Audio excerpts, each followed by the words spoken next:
to front. I tell you once, don't tell you twice. I'm real discreet, a thief in the night. Yeah. If I call you once, I know it's okay. I know it's true. I know it's fine. I tell you once, tell you twice. I'm real discreet, a thief in the night. Thief in the night. If I call you once, I know it's okay. I know it's true. I know it's fine.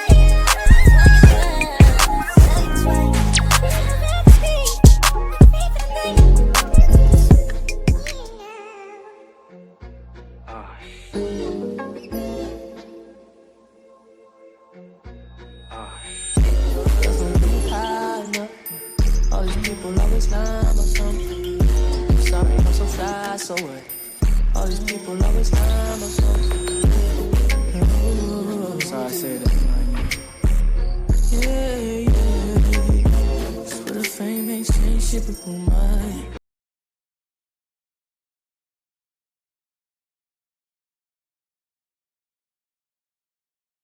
All right, YouTube. What's the big old deal, man? This is y'all favorite hood partner, Big Nina Boy, and we back cracking with another one, man. But before we get into this content, though, right? Because it look like everybody is going at it with each other. Make no doubt about it. This is showing you we are our worst enemies. Y'all gotta understand something, man. You know, life don't play fair. You know what I'm saying? So make sure you gotta, elevate your hustle, man. Life is not about being a good person. The world don't care about how good you is. They care about influence. How many people you can influence in your life that's going to attract your value. You know what I'm saying? The streets are, the streets are the board. You know what I'm saying? It's a chessboard. You know what I'm saying? You got to look at it like this. We play chess in the streets, right? So the streets is a board, right? So move wrong, lose quick. You know what I'm saying? Your first move could be your worst move. You know what I'm talking about? So we got to realize, homie, that, every setback is just another card in the deck for you. You know what I'm saying? If you're not paying attention, survival is the prize. Survive. That's the prize. Survive. Surprise. You're a winner. Because niggas don't make it in these streets, man, especially on this black top, man. So,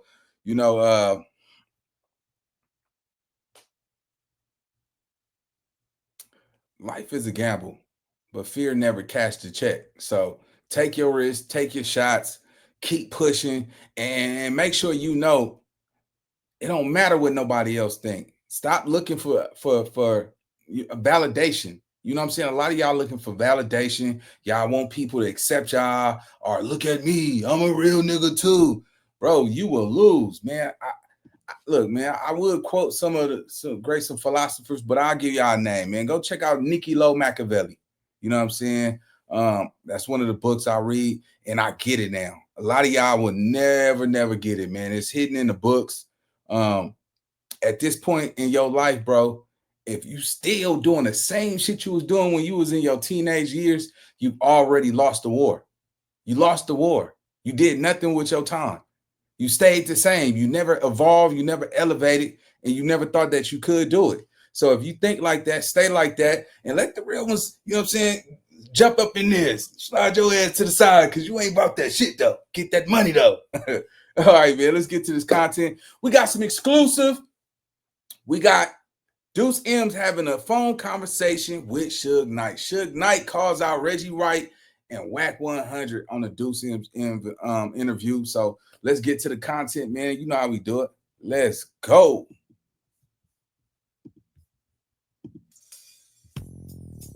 Welcome back to Scandalous Los Angeles TV, where we expose the exposers. Today, we're bringing you the start of a series entitled Conversation with Marion Knight. This isn't your average series. This is the type of conversation that keeps certain people up at night, especially for names like CS2 Back and Reggie Wright Jr. CS2 Back has already been catching fire lately, with Byron Blake applying non-stop pressure. But here's where it gets even bigger. Marion Knight has officially linked up with Duse M's, and Simon's not holding back or sugarcoating, just laying it all out. In this opening episode, he goes into detail about Tupac, including the moment Pac put Mob James on his pockets. He even shares personal stories about Mob James, the kind of things no one knew until now. And it doesn't stop there. Simon turns his focus to CS2 back, even bringing his mother into the conversation. His message is clear. He's tired of the games. And of course, he makes sure to speak on Reggie Wright as well. This series is bold, it's raw, it's the kind of conversation that can't be erased once it's out there. And trust me, this is just the beginning. Let's get into it. This is Global Tel Link. You have a prepaid call from Suge Knight. an incarcerated individual at the R.J. Donovan Correctional Facility, San Diego, California. This call and your telephone number will be monitored and recorded. You have a prepaid call. You will not be charged for this call. To accept this call, say or dial 5 now. Thank you for using Global Tel Link. Well, I'm going to say this in that little conversation, just like this. What I learned was who Corey is. Corey out here speaking the lines in, who's puppy for, connected to TPD's son, connected to all these other weirdos. And you got to remember one thing. The government name is this. Reggie Wright, which we never knew. Yeah, I'm an AI, but I'm here to talk apps. Real apps you can build in minutes with Base 44. He took TPD, the Glad, whatever the racist dude is. Glad TV. That dude. The one who took all my Unleashed Tupac's vocals and made a mixtape that would put him on the map. The racist John gave. Right. So, me and the one who do all the talking, I don't have no words for that dude. We'll do a lot of Hollywood one day. He want to speak about everybody's kids and he got kids. Crazy. But those two, he took him to that dude to do the interviews. He got in the book deal. He took him to fucking he's a good dude, Auto Dog Law dude. 5 times whatever he did, he took an egg. Those getting him paid, right? Right. The craziest shit though, if y'all saying that TPD was in the white Cadillac and all this bullshit, why is you hooking him up? You couldn't love Pop. They didn't know each other like that. But I know this. This call and your telephone number will be monitored and recorded. Wack never met Pop. Wack never been around the homies in Death Row. Now, when he probably came around when I was in 2000 or something, this is how you can know this. When Buntry, first of all, they talking about, can't damn motherfucker say nobody slapped me, did never need, never in life. If you did, do it again. Do it again. Shit. How about that? And when they get up there and try to break all this shit down, when Buntry died, when I gave Buntry funeral, I feel that was like one of the best funerals you can really attend. The whole East Side was at that motherfucker and everybody else. Only person who didn't attend that funeral was what? Wack. All right, so we got the real truth. You know what I'm talking about? We got Suge Knight himself saying that Cass Jones, Wack100, was never really around Death Row like that. He built his name off of Death Row. He was known, he was tied and associated with Death Row. With Suge Knight saying that he wasn't around like that, you came at the end, nigga.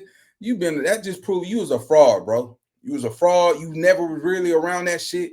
And the jig is up. Niggas is already seeing, bro. Like, this is the nigga who actually made shit happen for Death Row. This is the CEO of Death Row, bro. You can't no longer say you was a part of it, you was around it, you was an influence to a nigga, because he's saying it loud and clear. Let's get it.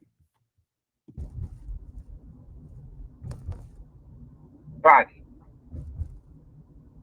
Who was the last name you said that in the team? The homie. Now, I don't got nothing to say about the homie, because that's Bobby. Oh, Bobby, okay. Yeah. Right. Wack, you neck punch. We know why. Yeah, that's deep. But father didn't come, and but father to be a bunch in them house all the time. Yeah, they still got relations with James, right? I don't even call him Mob no more. You can't call him that. James is a certified FBI agent. James, before that, he was a certified rat for the sheriffs. Right. So all you gotta do is look. If you ever want the paperwork, it's right there, but it's not about here, there. At the same time, you gotta remember one thing. All the action these dudes did, why you think he's so close with him? James never in his life worked together, bro. James never in his life pushed with us. James is Lil Mac and Kicking Crips. His father is Big Mac from Main Street. Right. When James came to our neighborhood, James came to my neighborhood in 1982. And everybody was in a pen or trying to go somewhere. Some of them might be in the army or in college. On their way. 1982 when he came with him. He came from being victimized. Oh, so Kissy Chris had turned on him. No, what it was, my mother was telling my father, because all our parents is, in Compton in those days, the 70s and all that shit, all the kids had more respect because across the street, Miss Johnson could whoop your ass. Right. Moose can whoop your ass. They gonna whoop your ass. They see you doing some wrong, they gonna whoop your ass and send you home and tell your mama. This motherfucker was doing something he was supposed to, so I whooped his ass and sent him to you. So you don't get two whipping. So they have deep respect for each other. So my mother was telling my father, and I overheard it. She's like, yeah,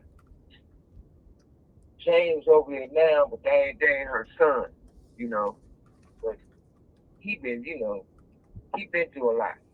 He was getting touched on. My pops in the country.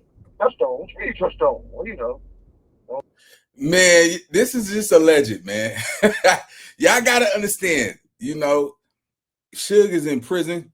You know what I'm saying? I'm pretty sure he's not a perfect nigga. I'm pretty sure he lied like everybody else. This is a little far-fetched without the evidence. So we just go here. We ain't gonna imprint that in our minds, man. Let's get it. Right. He was sucking the fucking, basically. You know what I mean? Right. So here's a hot take. If you have a message inside you that people are meant to hear, it'll never make the impact that it truly deserves. He been molested. So it ain't good to talk. We can't be on the air that's making all the people who got molested feel bad. But don't act like you was getting your sag on when, you've been on dick. So that's why he be acting all emotional and all. That's why he's a crybaby. He get all emotional. He been a crybaby. Everybody called him crybaby.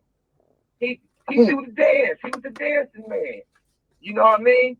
That's the same motherfucker that Pac knocked on his pocket. You know what I mean? Straight up. Pac really did knock James on his back pocket? Yeah, really did. No, but look, this is the thing, though, right? Yeah. When it was whack, or everybody, they talking about Pac's a punk, he was scary, and he wasn't this. They never met him, number one. Number two, Pac the same motherfucker that seen some white police beating on this black homeless motherfucker, wherever he was, Instead of being another Rodney King, Pac jumped out busting on him. We all know how that story went down. Tupac saw a black man being beaten by 2 undercover cops. Pac didn't hesitate. He hopped out and started shooting at them. That's the difference between Pac and these guys who keep running their mouths about him, like CS2 back. See, if it were them in that situation, they wouldn't step up. They wouldn't hop out to protect you. They'd do the opposite. They'd side with the cop. They'd help the police. That's who they really are. And when it's all said and done, when the pressure comes down, because it is coming. We need America to wake up and prioritize Israel. We need to bring home Americans and end this war, bring home Israelis, and make sure we stand by our #1 ally in Israel. You'll see it clearer than ever. Porky and Love's boys are going to take people that look like us and turn them into those guys. Mark my words. All right, y'all. We're going to let y'all formulate your own opinion. Like, comment, subscribe, and leave your opinion in the comment section. And I'll see you on the next video. Let's go.